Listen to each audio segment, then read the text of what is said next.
Development జరగాలి. Development జరిగితే సంపద సృష్టించబడుతుంది. సంపద సృష్టించబడితే ఆదాయం పెరుగుతుంది రాష్ట్ర ప్రభుత్వానికి. ఆ ఆదాయం ఖర్చు పెడితే సంక్షేమ కార్యక్రమాలు ఎక్కువ చేయగలుగుతాం. మళ్లీ డెవలప్మెంట్ కి ఫండ్స్ ఉంటాయి. దీనివల్ల ప్రజల్ని ఎప్పటికప్పుడు ఎంపవర్ చేసుకుంటూ తలసరి ఆదాయం పెంచి మెరుగైన జీవన ప్రమాణాలు ఇవ్వడానికి అవకాశం వస్తుంది. ఇది సింపుల్ థియరీ. ఇది ఎవరైతే సమర్థవంతంగా చేస్తారో good development, good politics, good governance, good politics.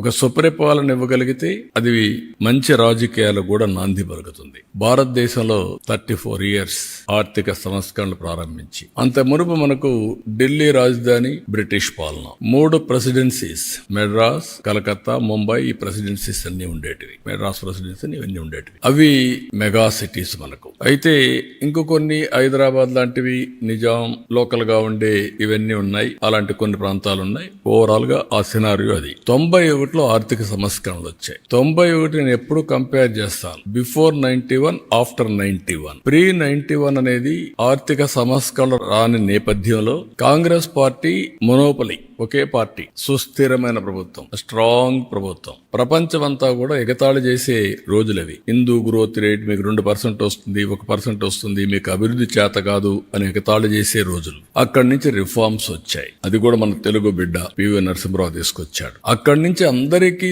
సమాన అవకాశాలు వచ్చాయి. What is the beauty of reform అంటే లైసెన్స్ రాజు పోయింది, అందరికీ సమానమైన అవకాశాలు వచ్చాయి.